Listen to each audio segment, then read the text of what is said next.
Thank you, Tony. And while we're giving thanks, I have to thank this amazing crew here at Royce Hall to bring that many people into this place properly. Hats off to you all.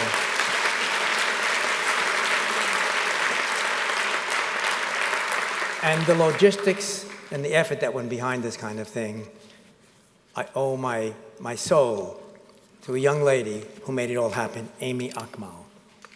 Thank you, Amy. Come on out. Can-do lady. Took care of it all.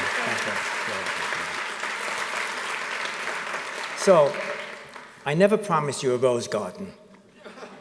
I said we're going down into the harder parts of the internet, and we did. And we came out with some hope. I love that poll. That poll, how optimistic you are. Notice the imp ran off the stage with all this stuff going on. But I couldn't tamp down the enthusiasm and the optimism that kept bubbling up throughout all of you.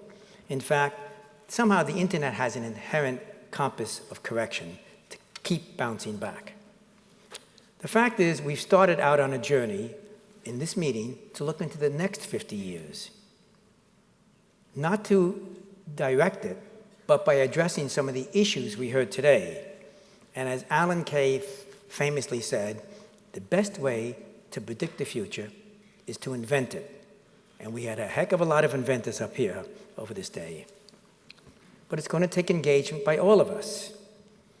In fact, to get the citizenry energized and activated, we've had to take a heavy dose of darkness. You got some of it today, and you bounced back. I think the entire planet needs to see that they have to react to all of what's going on here. We have to come back to the ethos that we talked about earlier. Freedom, open, shared, trusted. And we have to embrace the rest of the planet that's not yet on the system. Now, these sound like lofty words, and they are naive sounding. But we're talking about 50 years of vision going forward. So we want to think large. Now, talking about vision, this internet, what were the visions that took us forward? Who was thinking about this and when? And I'm going to paraphrase a quote by someone, and I'm going to ask you to figure out who it's from. It will be possible for a businessman in New York to dictate instructions and have them instantly appear at his colleague's office in London. He'll be able to use a device no larger than his watch to gain this capability, to be able to transfer any picture, paper, text, or image instantly and cheaply. Now, whoever that was, he was talking about what we now call the internet. Well, I won't make a guess. That was Nikola Tesla in 1908. He was more than 50 years ahead of his time. But the technology wasn't there. The vision had to wait for the technology to catch up, and here it is. And here it's grown, and here it's moving around. But clearly, this thing we're talking about, as was clear from many discussions, it's no longer an internet of wires, computers, and screens. I'm talking about that. Many of you in the audience probably have old computers, wires, and screens of historic importance.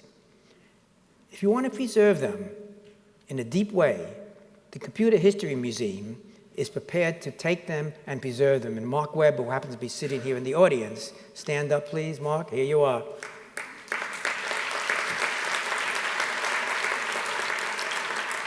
He'll be happy if you reach out to the Computer History Museum and look up Mark Webb's name. You'll be able to find it. So where are we going with all of this? Well, I anticipate an invisible internet. We heard a lot about that kind of technology where all our devices disappear into the infrastructure, system becomes invisible. We begin to interact, as you heard, with speech, gestures, haptics, even brain-computer interface. In fact, I wonder if it hasn't happened already. The other day, I was looking on my cell phone, and I began to get a little disturbance in my eye, and I couldn't see clearly for a while, and then it went away. Within minutes, on my phone, there was an ad, double vision. So, Steve, And Danny, what are you doing to me? There it was. The brain-computer interface. So basically, I foresee a world which will be a globally pervasive force that impacts every aspect of humanity.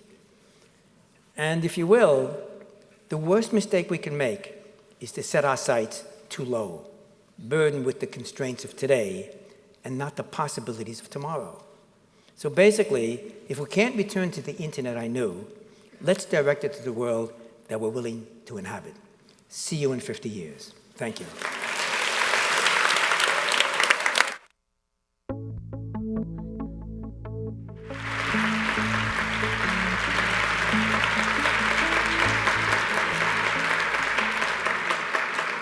It's really been nothing short of miraculous to get these astonishing figures all here on the stage today. I mean, every one of them has a Wikipedia page. How amazing is that? Okay, that's our metric now. So, and you will not be surprised, of course, as you just heard Len talking about, that he is planning for the 100th anniversary, which, you know, okay, 50 years, but that's not so preposterous as it seems because it's really only 7 in dog years. See you then.